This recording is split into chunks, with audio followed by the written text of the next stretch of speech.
के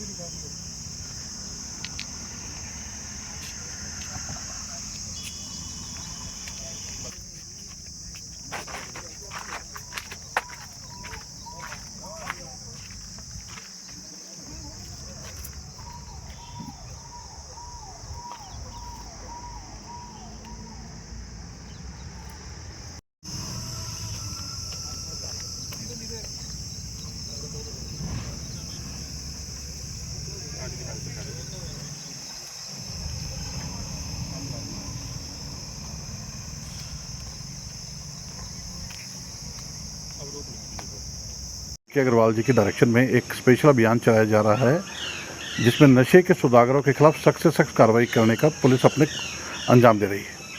इसी कड़ी में काम करते हुए आज नरवाना CIA इनके इंचार्ज सुखदेव सिंह के द्वारा अपनी टीम के साथ मिलकर एक बहुत ही सटीक मुखबरी के आधार पे एक प्याज से भरे कैंटर को पकड़ा और जब उस कैंटर की तलाशी ली गई तो प्याज के कट्टों की आड़ में डोडा पोस्ट, जिसको यहाँ लोकल भाषा में भूखी बोल देते हैं, उसके कट्टे बरामद हुए।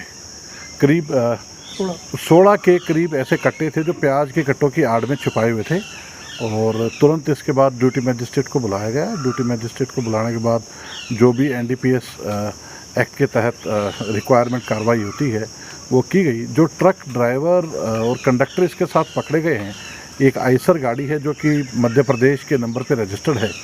ये दोनों ट्रक ड्राइवर और कंडक्टर हैं, ये लोग भी मध्य प्रदेश के रहने वाले हैं। इनमें से एक का नाम आरिफ है, ये बेसिकली देवास डिस्ट्रिक्ट का रहने वाला है और इसका जो साथी है इसका नाम है नईम शेख, ये भी वहाँ पे देवास मध्य प्रदेश का रहने वाला है। ये दोनों 7 तारीख को इनको ये ट्रक की डिलीवरी प्राप्त हुई थी। ट्रक का मालिक आरिफ ही है, लेकिन इनसे इनका एक साथी जो ट्रक लेके खंडवा गया और खंडवा से ला के इन्होंने डिलीवरी दी और डिलीवरी के बाद अब आगे यहाँ पे ये जींद में सप्लाई करने आए थे। इन सभी का एक प्रोफेशनल तरीका होता है कि जहाँ से सप्लाई करने के लिए लेके जाते हैं और जो लोग बीच में इनको सामान प्रोवाइड करते हैं, ये लोग एक दूसरे के साथ अपना कॉन्टैक्ट शेयर नहीं करते। लेकिन इसके बावजूद CIA नरवाना की टीम ने एक बहुत बढ़िया काम करते हुए इस मध्य प्रदेश से जो ये नशा हरियाणा में स्मगल हो रहा था, इस कड़ी पे काफ़ी बड़ी चोट पहुंचाई है और उन लोगों का भी पता लगा लिया है जो लोग ये नशा सप्लाई करने के मुख्य सूत्रधार हैं या फिर जो लोग यहाँ जींद में रह के नशा देवास से मंगवा रहे हैं। ऐसे 2 लोगों के नाम आए हैं। एक जो सप्लायर हैं, ये सप्लायर भी मध्य प्रदेश के रहने वाले हैं और खंडवा ज़िले से इन्होंने ये सामान लोड करवाया है और यहाँ पे दानोदा गांव है, जींद में नरवाना तहसील के अंतर्गत ही। वहाँ पे जिस व्यक्ति ने सप्लाई लेनी थी उसके पास ये सामान पहुँचाने से पहले पुलिस ने पकड़ा है। जो भी अन्य व्यक्ति इसमें इस सारे नशे के स्मगलिंग में इन्वॉल्व हैं या किसी तरह से भी इनकी मदद कर रहे हैं, उन सभी के खिलाफ पुलिस सख्त से सख्त कार्रवाई करेगी और उन सभी को माननीय न्यायालय के सम्मुख अरेस्ट करके पेश किया जाएगा। तो सर क्या कोई गिरोह है या पीछे से ही जैसे अभी बड़ी पकड़ी हैं? देखिए, जैसे कि मैंने आपको बताया कि 16 कट्टे हैं ये और उसमें करीब 320 किलो के करीब भूखी है, जो कि काफ़ी बड़ी मात्रा में कमर्शियल क्वांटिटी कही जा सकती है। और ये बात कहने में मुझे कोई भी हिचक नहीं है कि जो लोग इस तरह के इतनी बड़ी क्वांटिटी में सप्लाई कर रहे हैं वो एक गिरोह के तौर पे ऐसा काम करते हैं। इनकी मुलाकात कहीं ना कहीं अन्य साथियों के थ्रू एक दूसरे के साथ होती है और आई एम श्योर कि जिस तरह से जींद में ये माल सप्लाई किया जा रहा है तो मध्य प्रदेश देवास से जो ये सप्लायर्स हैं ये देश के अन्य हिस्सों में भी इस तरह की स्मगलिंग का काम को अंजाम देते रहे होंगे। हरियाणा में जो ये डोडा पोस्ट की सप्लाई है ये मुख्यतः मध्य प्रदेश और राजस्थान के एरिया से की जाती है, तो इसका जो एक्चुअल सोर्स है कि कहाँ से ये ट्रक में भरवाई गई है, ये जब इसकी अगली कड़ी के लोग गिरफ्तार होंगे उनसे भी बात तथ्य क्लियर हो पाएगी। कितनी कीमत होगी लगभग सर इनकी? ये रिटेल मार्केट में कीमत मुझे लगता है कि पर केजी के हिसाब से 10,000 रुपये में ये बिकता है।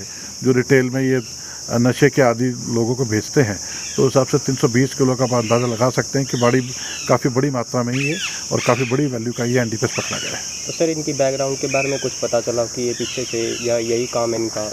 जो गाड़ी का ड्राइवर और जो कंडक्टर पकड़े गए हैं मुझे लगता है ये सिंपल एक कैरियर्स हैं।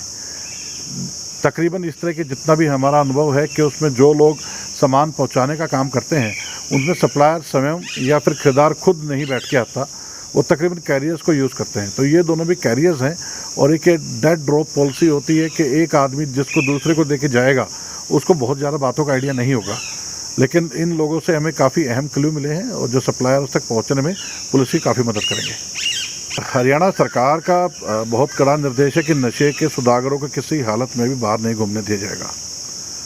उसी कड़ी में डीजीपी श्री पी.के. अग्रवाल ने इस महीने एक नशा विरोधी अभियान छेड़ा हुआ है और जिसमें पूरे हरियाणा में इस महीने बड़ी सख्त से सख्त कार्रवाई नशा के सौदागरों के खिलाफ की जा रही है। हालांकि ये काम 365 दिन पुलिस चलाती है, लेकिन ये महीना स्पेसिफिकली एनडीपीएस जो नशे का काम करते हैं उनके खिलाफ अभियान के तौर पे चलाया हुआ है। श्री श्रीकांत यादव एडीजीपी हिसार के द्वारा लगातार न केवल नशे के खिलाफ ऐसे सौदागरों पकड़ने के लिए लगातार प्रेरित किया जा रहा है, बल्कि उनके द्वारा अलग अलग अभियान भी चलाए हुए हैं जिसमें जो नशे के आदी व्यक्ति हैं उनको नशा छुड़वाने की अपील की जाए। सामाजिक तौर पे, पंचायतों के तौर पे, किसी भी तरह के अन्य सोशल कार्यक्रम के तौर पे लोगों को जागरूक किए जाने का प्रयास उनके द्वारा लगातार किया जा रहा है और जींद पुलिस लगातार उनके इस प्रयास को आगे बढ़ाने में लगातार जुटी हुई है। जहाँ तक बात है ये कि जींद में अब तक क्या क्या इसमें कार्रवाई हुई है, इस एक साल में हम करीब 50 से ज़्यादा लोगों को अब तक जो नशे के व्यापार में संलिप्त थे उनको अरेस्ट करके जेल भेज चुके हैं।